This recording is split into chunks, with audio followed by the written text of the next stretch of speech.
আসসালামু আলাইকুম। বাংলাদেশের সাবেক ক্রিকেটার তামিম ইকবাল, যিনি তার পুরো ক্যারিয়ারেই প্রতি মাসে অন্তত দু একবার নানান ধরনের নাটক টাটক করে আলোচনায় এসেছেন। মান, অভিমান, ভালোবাসা, বিচ্ছেদ, এগুলো তার পুরো ক্যারিয়ার জুড়ে। তো সেই ধারাবাহিকতায় গতকালকে আপনারা তার একটা বক্তব্য শুনেছেন। তিনি হঠাৎ করে সারা দেশের, এমনকি আমরা যে সরকারের সমালোচনা করছি সেই সরকারও কি কাহিনী জানি না, তারাও দেখলাম ইন্ডিয়ার এবার এই যে মুস্তাফিজকে তারা কলকাতা নাইট রাইডার্সের হয়ে খেলার থেকে বাদ দেওয়ার কারণে যেই প্রতিক্রিয়া দেখিয়েছে এবং যে পদক্ষেপগুলো নিয়েছে, সেটা খুব ভালো কিছু পদক্ষেপ নিয়েছে। এগুলো মাঝখানেই তিনি এসে বক্তব্য দিলেন যে বাংলাদেশের ভারতে খেলতে যাওয়া উচিত। বাংলাদেশের নাকি 90 থেকে 99% টাকা নাকি আইসিসি তারপরে বাংলাদেশকে দেয়। আপনারা এটার খুব সহজ হিসেবটা যেটা মিলাবেন সেটা হচ্ছে যে বাংলাদেশে যে ম্যাচগুলো হয় এগুলো বাংলাদেশের প্রতিটা দেশেরই ক্রিকেটের জন্য এই যে ম্যাচের যে ফি থেকে বোর্ডকে যে টাকাটা দেওয়া হয়, কিছুদিন আগে আপনারা জানেন যে পাকিস্তানে যখন ক্রিকেট হয়নি সেই দেশে, এই হোম ক্রিকেট বন্ধ থাকার কারণে সেই দেশের কিন্তু ক্রিকেটের বোর্ড যেটা, সেই পিসিবি কিন্তু দেউলিয়া হয়ে যাওয়ার মতো অবস্থা হয়েছিল। অর্থাৎ আইসিসি যদি সব দেশের 90 থেকে 99% টাকা দিত তাহলে পাকিস্তানের এই অবস্থা হইতো না। এই কথাটা পুরোপুরি মিথ্যা কথা। এখন এই মিথ্যা কথা হঠাৎ করে তিনি এসে বললেন কেন, সেটা মূলত আজকের আলোচনা। খেলাধুলা নিয়ে আলোচনা করার সময় নাই, সেটা আলোচনার বিষয়ও না। এটার সাথে বিরাট একটা ষড়যন্ত্র তত্ত্ব জড়িয়ে আছে। আপনাদের কি মনে হয় যে এই যে প্রথম আলো, এই যে ডেলি স্টার, এই যে উদীচি, এই যে ছায়ানট, এরকম তাদের কিছু শাখা প্রশাখা আছে যেগুলো কিনা ভারতের হয়ে বাংলাদেশে কাজ করে, এটা দেখবেন কিছু হইলেই বাংলাদেশের এই যে মানে ইসলামের বিরুদ্ধে, ইসলাম এবং 71 দুইটাকে সাংঘর্ষিক করে তারপরে এটা নিয়ে তারা নানান বক্তব্য দেশে দেখবেন যে হাজার হাজার ঘটনা ঘটে যাবে, কোনো সমস্যা নাই। হঠাৎ করে তাদের পছন্দ মতো একটা ঘটনা নিয়ে এই যে কিছু নারীবাদী আছে আর এই ওই যে শাহবাগী কিছু এসে চুলচুল বড় বড় তারপরে গাঁজা টাজা খায়, এগুলো এসে এক জায়গায় বসে যাবে। এটা হচ্ছে তাদের নিত্য নৈমিত্তিক রুটিন ওয়ার্ক। এটা কেন করে? কারণ ওইখান থেকে টাকা পয়সা পায়, সেইটা পেয়েই তাদের একটা নির্দিষ্ট রুটিন করে দেওয়া আছে যে এই মাফিক তাদেরকে কাজ করতে হবে, এবং এই কাজগুলো কখন কি করতে হবে সেটাও কিন্তু ওই দেশের সরকার, ওই গোয়েন্দা সংস্থায় কিন্তু তাদেরকে ঠিক করে দেয়। তামিম ইকবালের বিষয়টাকে আমি ব্যতিক্রম কোনো কিছু দেখি না, এটা কোনো বিচ্ছিন্ন ঘটনা। তাকে নিয়ে হঠাৎ করে তাকে দিয়ে কেন বলানো হলো? আমার ধারণা যে এই মুহূর্তে যদি মাশরাফি স্বাভাবিক অবস্থায় থাকতেন, সাকিব থাকতেন, যাদের ক্রিকেটে ব্যাপক জনপ্রিয়তা আছে, এই ধরনের কিছু মানুষ যদি থাকতেন তাহলে তাদেরকে দিয়ে বলাইতো। তো মন্দের ভালো হিসাবে তামিম ইকবাল তিনি আছেন যেহেতু, তাকে দিয়ে কথাগুলো বলিয়েছে। আপনাদের কিছু জিনিস মাথায় রাখা দরকার। তামিম ইকবাল হঠাৎ করে তিনি যে সুরে কথা বলেছেন যে বাংলাদেশের স্বার্থের জন্যই, আপনার মানে বাহ্যিকভাবে শুনে মনে হবে যে এই দেশের ক্রিকেটের জন্য, এই দেশের জন্যই বোধহয় তিনি কথাগুলো বলছেন।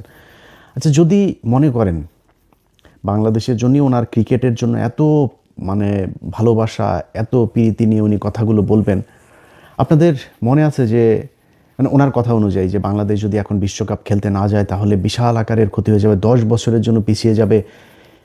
এই ভারত বাংলাদেশকে এই 2016 থেকে 16-17 থেকে আপনি যদি কয়েকটা এশিয়া কাপ যদি আপনি চিন্তা করেন, বিশ্বকাপে এই ভারতের আম্পায়ার, 2টা এশিয়া কাপ তো আমরা জেতা, 2টা এশিয়া কাপকে তারা হারিয়েছে।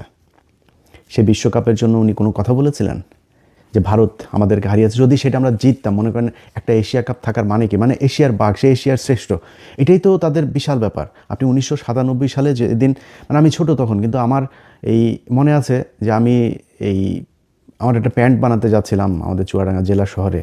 তো ওই দিন হঠাৎ করে দেখি, আমি তার আগ পর্যন্ত জানিও না যে ক্রিকেট বলে পৃথিবীতে কোনো খেলা আছে, তার আগের দিন পর্যন্ত আমি জানি না। সবাই দেখছি রেডিও নিয়ে, তারপরে এই কানের মধ্যে নিয়ে তারপরে শুনছে কি একটা যেন ধারাভাষ্যকার কথা বলছে, মানে ফুটবলের মতোই মনে হয়, আমি জানি না কি হচ্ছিল। হঠাৎ করে আমি আবার আসার সময় দেখি ট্রেনের মধ্যে পুরো রং টং মেখে সারা দেশে বিরাট উল্লাস। ওই দিন টেলিভিশন পত্রিকা সব এই বিশ্বকাপ পরের দিন, মানে ওই যে আইসিসি যেটা বাংলাদেশ জিতে বিশ্বকাপে খেলার মর্যাদা অর্জন করলো, আকরাম খান যে অধিনায়ক ছিলেন। তো ওই একটা ম্যাচ আজকে যে বাংলাদেশের ক্রিকেট সেই জায়গায় নিয়ে এসছে। এই এশিয়া কাপের 2টা এশিয়া কাপ যদি বাংলাদেশ জিততো তাহলে বাংলাদেশ মানসিকভাবে আরও বিশাল আকারে উঠে যেত না সামনে? সেটা নিয়ে তামিম ইকবাল কোনোদিন ভারতকে বলেছে যে তোমরা এই চুরি করো, তোমরা এইভাবেই করো?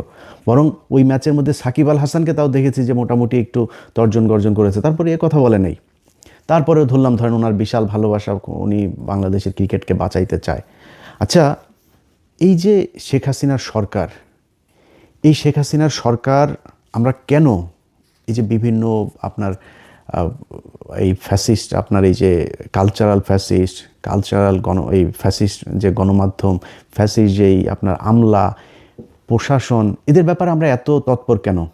এদের বিচারটা কেন চাই? কারণ হচ্ছে যে এই শেখ হাসিনা গেল 15 বছরে যত হত্যা, খুন, গুম যা যা করেছে সেটার জন্য এরা দায়ী, এরা তাদেরকে সহায়তা করেছে, এই জন্যই তো এদের বিচার চাই। আচ্ছা, এবার আসেন আপনি 2018 সালের একটা নির্বাচন, 2014 সালে যাই হোক বিএনপি আসে নাই। আমি সত্যি কথা বলি, আমি সেদিন কাজে গিয়ে তারপরে বাথরুমে গিয়ে কান্না করেছি। মানে এত খারাপ লাগছিল 2018 সালের সেই নির্বাচনটার রাতে, আপনাদের তো রাত, আমাদের এখানে তখন সকাল।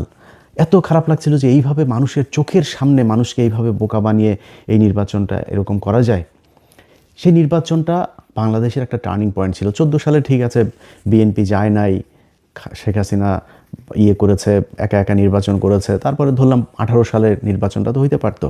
এবং তারা যেভাবে সেই ঐক্য জোটমোট বানায়, এই যে আপনার আওয়ামী দালাল ডক্টর কামাল সহ এই যে এই দালাল কয়টাকে গামছা কাদের টাদের এগুলোকে নিয়ে তারপরে তারা এই হাসিনার এই রয়ের ফাঁদে পা দিয়ে তারপরে বিএনপি একটা জোট গঠন করলো। সেই জোট গঠন করার পরে কি হলো দেখেন, রাতের বেলা ভোট নিয়ে তারপরে দিনের বেলা সেটা প্রচার করলো যে হ্যাঁ এই হয়েছে, আগের রাতেই ভোট শেষ হয়ে গেল। সেই নির্বাচনটা বাংলাদেশের এই যে গেল 5 বছরে, অন্তত 5-6 বছরে যে মানুষগুলো মারা গেল, মানুষগুলোকে মারা হলো, খুন করা হলো, এই মানুষগুলো এই নির্বাচনটার কারণে মরে নাই। এই জন্য আমরা চাই যে এই নির্বাচন, এই প্রশাসন, এই যে জনপ্রতিনিধি সহ যারা যারা সাংবাদিক, শিক্ষক, যারা যারা এই শেখ হাসিনাকে সমর্থন দিয়েছে তাদের সবার বিচার হইতে হবে। আচ্ছা, তাদের যদি বিচার হয়, তাদের অনেকের বিচার হচ্ছেও, সেনাবাহিনীর পর্যন্ত বিচার হচ্ছে, তাহলে ক্রিকেটারদের বিচার হওয়া দরকার না? কেন জানেন? 2018 সালের নির্বাচনের পরে এই যে এই দিন আরেকটা নির্বাচন। আচ্ছা, আপনাদের মনে আছে এই যে মাশরাফি বিন মুর্তজা এমপি হলেন, ওই সময় দেশের যে পরিস্থিতি এবং মাশরাফি বিন মুর্তজার যে জনপ্রিয়তা ছিল, আমি বিশ্বাস করি মাশরাফি বিন মুর্তজা যদি মিরপুর স্টেডিয়ামে যায়, একদম স্টেডিয়ামের শেষ মাথায় উঠা যদি একটা মাইক হাতে নিয়ে ডাক দিত যে বাংলাদেশে আমরা এই হানাহানি আর চাই না, শেখ হাসিনা, খালেদা জিয়া, তাদের ভেতরের যে সমস্যা, এটা আমরা ক্রিকেটার যারা আছি, আমি অন্তত আমার জায়গা থেকে ডাক দিলাম, বাংলাদেশের মানুষ সবাই এখানে আসেন, যদি না আসে তাহলে আমি এখান থেকে, মানে সে কিছু একটা শর্ত দিতে পারতো। সে যদি এসে ডাক দিত এই দেশের, আমি বিশ্বাস করি তার যে জনপ্রিয়তা, যে নিরপেক্ষতা তার ছিল, যে গ্রহণযোগ্যতা ছিল, সে ডাক দিলে বাংলাদেশের অন্তত 2-4-10 লাখ মানুষ সেদিন চলে আসতো তার ডাকে। এবং আমার বিশ্বাস যে রাজনৈতিক দলগুলিও একটা করতো না, আসলে আমাদের মনে হয় একটা জায়গায় আসা উচিত। কারণ একটাই মাত্র জায়গা, সেটা হচ্ছে ক্রিকেট, যেইখানে বাংলাদেশের মানুষ কোনো দলাদলি করে না। এই ক্রিকেট যখনই আসে তখনই বোঝা যায় যে এই দেশের মানুষের কত দেশপ্রেম, সবাই এক হয়ে যায়। সেই ইন্ডিয়া হোক, পাকিস্তান হোক, ইংল্যান্ড হোক, অস্ট্রেলিয়া হোক, যেটাই হোক, ক্রিকেটে আমরা সবাই এক। এখন এই যে ক্রিকেট নিয়ে আমরা এক হয়ে আপনাদেরকে এত ভালোবাসা দিলাম, দেশের জন্য আপনাদের এত ভালোবাসি, আপনি 2018 সালে যখন দেখলেন যে আপনার তো অবসরের সময় চলে এসেছে, মানে আপনার যে জনপ্রিয়তা, আপনি যা করতে পারতেন ওইটার দিকে তাকাইলেন না, একটু দেশের কথাও চিন্তা করলেন না। আপনার জাস্ট যেহেতু অবসরে চলে যাবেন, এখন আপনার পরে কি করবেন, নিজের পকেটে ঢুকতে হবে, টাকা পয়সা, ধান্দাবাজি, নিজের ক্ষমতা লাগবে, কি দিয়ে হবেন, ব্যাস নৌকায় ঢুকে গেলেন। 2024 সালে আমি পৃথিবীর ইতিহাসে এরকম কোনো ক্রিকেট মানে প্লেয়ার দেখি না, এমন কোনো ক্রিকেট টিম দেখিনি পৃথিবীর ইতিহাসে। বিচ্ছিন্নভাবে এই আপনার ভারতে একটা হয়েছিল, সেও অবসরে ছিল এরকম একজন প্লেয়ার।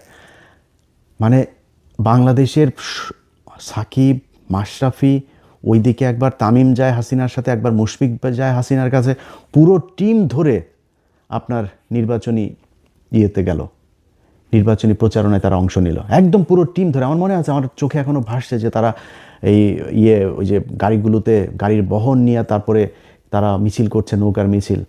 এই পৃথিবীর ইতিহাসে এমন কোনো জায়গা আছে যে এই দেশে এরকম ঘটনা ঘটেছে? পুরো ক্রিকেট টিম ধরে যায়, আপনারা একটা রাজনৈতিক দলের নৌকার মিছিলে যান, আপনারা একজনের ভোট করেন, আপনারাও এমপি হইতে যান। ভারত থেকে খেলা বন্ধ করে, খেলা থুয়ে দিয়ে তাড়াতাড়ি করে এসে ঢাকায় এসে আপনার সাকিব আল হাসান সে যে কাগজপত্র সাইন করে দিয়ে গেল, মনে আছে আপনাদের? এই ক্রিকেট টিম, আপনারা যে খেলাধুলা করেন, আপনাদেরকে আমরা বিশাল ভালোবাসি। আপনারা আমাদের দেশের হয়ে খেলা যখন করেন, বুকের মধ্যে হাত দিয়া রবীন্দ্রনাথের চুরি করাই আমার সোনার ধনের বাংলা একটা গান, এই ধনের বাংলা গাইতে গিয়া তারপরে কি হয়, আপনারা বোঝান আরে বাবা বিশাল ভালোবাসা। আপনারা কিসের ভালোবাসা? আপনি টাকা নেন, টাকা ছাড়া খেলেন নাকি? বাংলাদেশের এমন কোনো সেক্টর নাই যে এত টাকার মালিক হওয়া যায়, ক্রিকেট খেললে যত টাকার মালিক হওয়া যায়, কোটি কোটি টাকার মালিক হওয়া যায়। আজকে যে মুস্তাফিজকে নিয়ে আমরা এত কান্না করছি, আপনাদের মনে আছে? মুস্তাফিজকে এই যে মহেন্দ্র সিং ধোনি, এই ধোনির মতো এত ভদ্র প্লেয়ার যারা আমরা খুব ভদ্র মনে করি, ধোনি এবং কোহলি দুইজনকে আমি ব্যক্তিগতভাবে তাদেরকে এই পছন্দ করি, এর মতো ভদ্র প্লেয়ার আমাদেরকে মানে চুনুপুটি মনে করে, তেলাপোকা মনে করে। এই মুস্তাফিজরা একবার মনে আছে পিচের মাঝখানে কীভাবে ধাক্কা দিয়ে, ইচ্ছাকৃতভাবে ধাক্কা দিয়ে মুস্তাফিজকে ফেলে দিয়েছিল, মনে আছে আপনাদের? মুস্তাফিজের যদি লজ্জা থাকতো তারপর থেকে আর কোনদিন ভারতে খেলতে যেতে চাইতো না, ওটার প্রতিবাদ করা হইতো। ওনারা ভারতের সামনে গেলে মনে হয় একদম মানে ওই যে আইপিএলে ডাকবে কিনা ওইটা মাথার মধ্যে থাকে, ওইটা মাথায় থাকার কারণেই ওই করে আর কি, মানে ওরা যাই করুক সেটাকে তারা অ্যাকসেপ্ট করে নেয়। সেটাই ঘটেছে, সেটা সবার ক্ষেত্রে ঘটেছে এবং মুস্তাফিজের ক্ষেত্রে সেটাই ঘটেছে। সে যায়, যে খেলে আসে এবং আমার বিশ্বাস সামনেও যাবে, আবারও যাবে, কারণ ওরা তো দেশের জন্য খেলে না, দেশপ্রেমে ওদের ভেতরে নাই, ওরা টাকার জন্য খেলে। টাকা বলেন যে বিসিবি আর কোনো প্লেয়ারকে মাসিক টাকা দিবে না, দেখেন না খেলা খেলতে যায় কি না, টাকার জন্য খেলে। তারপরে ভাই আপনারা খেলাধুলা করেন, কোনো সমস্যা নাই, আপনাদের কারণে। সেটা আপনি যদি এখন মনে করেন বিএনপি আছে, এখন জামাত আছে, এখন তো আওয়ামী লীগ নেই, আমি চাই না আপনারা ইভেন আপনি অবসরে গেলেও আমরা চাই না যে আপনারা কোনো দিন কোনো দলে আসেন, কারণ আপনারা এমন একটা জায়গায় যে আপনাদের জন্য এই দেশের সব মানুষের ভালোবাসা আছে, সব মানুষ আপনাদের। হ্যাঁ, যদি বিশাল কোনো জাতীয় কোনো ক্রাইসিস তৈরি হয়, আপনারা একটা কথা বলেন যে ঠিক আছে আমাদের এইটা এখন করা উচিত, এটা জনগণ যেটা প্রত্যাশা করে, জনগণ যেটা চিন্তা করে, এরকম কথা বলেন, আমার বিশ্বাস সবাই মেনে নেবে। কিন্তু খামোখা এই যে নির্বাচনে যাওয়া, এমপি হওয়া, তারপরে ধান গম চুরি করার আশায় এই সংসদে যাওয়া, এটা তো আপনাদের দিয়ে মানায় না, আপনারা করতে পারেন না এটা, কারণ আপনাদেরকে আমাদের পকেটের টাকা দিয়ে আপনাদেরকে দেওয়া হয়, খেলতে সুযোগ দেওয়া হয়। আপনারা মনে করেন না যে আপনারা ফ্রি বাংলাদেশের জন্য খেলেন। তো সেই কাজগুলি তারা করেছে। আপনি এই গত 15 বছরের বাদ দিলাম, যদি 18 সাল থেকে 24 পর্যন্ত 5-6 বছরের কথাও যদি বলি, যেই প্লেয়ারগুলো চুপচাপ 3 তারিখে 3 আগস্ট 2024 তারিখ 3 আগস্টও এই তামিম ইকবাল সে প্রধানমন্ত্রীর কার্যালয়ে গিয়েছে। ওই আমার এই ফেসবুক পেজে আমি গতকালকে একটা পোস্টে দিয়েছি, দেখেন সেখানে সে স্বাক্ষর করে গিয়েছে। সেখানে যারা যারা গিয়েছে একটা ওই দিনের যেই লগ শিট সেটা আমাদের কাছে আছে, সেটা আপনি সেখানে সে 3 তারিখে গিয়েছে। 3 তারিখে যাওয়ার মানে কি, আপনি এই জুলাই মাসে যে মানুষগুলোকে হত্যা করা হয়েছে আপনি সেটার পক্ষে কাজ করেছেন, এই জন্য আপনি হাসিনার কাছে গিয়েছিলেন। যারা প্লেয়ার, আর্মি, পুলিশ, ব্যবসায়ী, যারা যারা গিয়েছে শেখ হাসিনার কাছে, শেখ হাসিনাকে ওই ঘটনায় সমর্থন দিয়েছে, তারা সবাই খুনি। এই জন্য আমরা চাই যে এদের সবার বিচার হওয়া দরকার। আপনি দেখেন এই আসিফ নজরুল উপদেষ্টা হয়েই তারপরে কি বলল, যে আমরা হাজার হাজার এই যে মামলা হয়েছে, হাজার হাজার আসামি করা হয়েছে। আরে বেটা, হাজার হাজার কি, লক্ষ লক্ষ আসামি হওয়া দরকার, কারণ যেই ব্যক্তি আওয়ামী লীগ করেছে সেই হত্যা মামলার আসামি হবে। এখন যে সরাসরি একজনকে খুন করেছে, সরাসরি একজনকে গুম করার সাথে জড়িত ছিল, একজনকে গুলি করেছে, তার শাস্তি এক হবে। যে একটা ওয়ার্ডের সভাপতি ছিল, একজন কর্মী ছিল, ওই বৈষম্য বিরোধী আন্দোলনের ওই ছাত্রদের বিরুদ্ধে ওই পাশে মিছিল করেছে, অবস্থান নিয়েছে, তার বিচার অন্য আরেকটা হবে, সে যদি কাউকে মেরে না থাকে। বাট বিচার তো হইতে হবে। এসেই বললেন না এত মানুষের, এত হাজার হাজার মানুষের বিরুদ্ধে এইভাবে মামলা দেওয়া ঠিক হয়নি, এই কথা যেদিন বলেছে সেদিন থেকেই এই আসিফ নজরুল আওয়ামী লীগের হয়ে তারপরে কাজ করছে। আসিফ নজরুল এসে এবার আপনার বিশাল আকারের নাকি তিনি আইন বিভাগের নাকি বিশাল কিছু করে ফেলেছেন। তো কি করেছেন হচ্ছে জামিন এখন খুব দ্রুত করা যাবে, আপনার অনলাইনে পেয়ে যাবেন এবং অনলাইন থেকে সাথে সাথে জামিন হয়ে যাবে। জামিন কারা হবে? ওই যে আওয়ামী লীগের ওদেরকে জামিন করার জন্য উনি তাড়াহুড়া করে এটা করেছেন। যদিও এখনও যারা ওই যে আওয়ামী লীগের সময় যেই আলেমরা জেলে গিয়েছিলেন, বিডিআরের লোকজন জেলে আছেন, ওই লোকগুলি জামিনের বেলায় আবার ওনাদের 4 দিন 5 দিন 6 দিন আমি এইখান থেকে দোষণ না দিলে আবার ওনারা ছাড়েন না। কিন্তু আওয়ামী লীগের ক্ষেত্রে কিন্তু গোপনে গোপনে এই যে দিলীপ আগারওয়ালাকে কেউ জানেও না, অ্যাটর্নি জেনারেল ওই কায়সার কামাল বিএনপির আর এই আসিফ নজরুল, এই 3 বদমাইশ মিলা তারপরে দিয়ে দিল, জামিন দিয়ে দিল, চলে গেল। ওনারা না কিছু জানেনই না, কিছুই জানেন না ওনারা, এমনি জামিন হয়ে গেল। এক ব্যক্তিকে দিয়ে, একজন জাজকে দিয়ে আপনার একই আদালতের ভিতরে নিয়ে গোপনে গোপনে গোপনে গোপনে 2 মাসের ভেতরে সব খালাস, চলে গেল সে। ওনারা কিছুই জানেন না। তো এইভাবে ওনারা এই আইন বিভাগের বিশাল আকারের সংস্কার করেছেন, এর বাইরে আর কোনো কিছু করেন। এখনও পর্যন্ত ওই যে আপনার আবুধাবিতে যেই বিপ্লবীরা ওইখানে জেলে গিয়েছিল তাদের করা হয়েছে। প্রথম আলো ডেইলি স্টারের ঘটনায় মানে পোস্ট শেয়ার করেছে, এই জন্য তাদেরকে ধরে নিয়ে যাওয়া হচ্ছে। আর ভাই আমার নামে দেন আপনি সবগুলি মামলা, ওদেরকে ধরেন কেন? এই মানুষগুলোরে কষ্ট দিচ্ছেন কেন?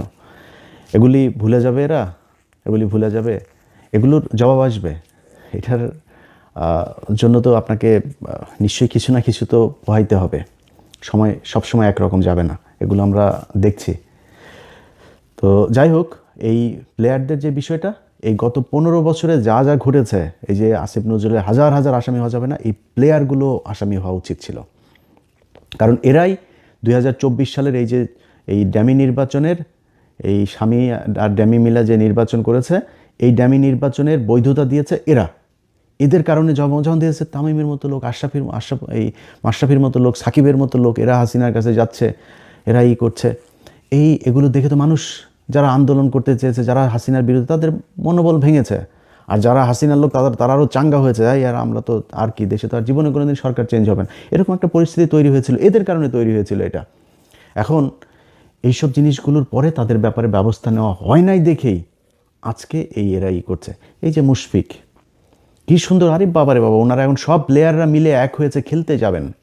ওনারা সবাই, সব প্লেয়াররা, মানে ওরা খেলতে যাবেন, খেলতে গেলে মাল পাবে, তো মাল পাবে, এই জন্য খেলতে যাওয়ার জন্য পারাপারি শুরু করে দিয়েছে। ওনাদের ভিতরে কোনো দেশপ্রেম নাই। সব কটাই যে কালকে দেখেছেন না, ওই বিসিবির পরিচালক নাজমুল ভাই, আপনাকে স্যালুট। আপনি এই তামিমকে যে ভারতীয় দালাল বলেছেন, ও ভারতীয় দালাল, খালি ভারতীয় দালাল না, ও ভারতের মানে এই চামচা, ভারতের আপনার মানে মাল করে, ভারতের টাকা খেয়ে তারপরে এগুলি বলেছে। ভারতীয় গোয়েন্দা সংস্থার লোকও, এই কারণেও এগুলো করেছে।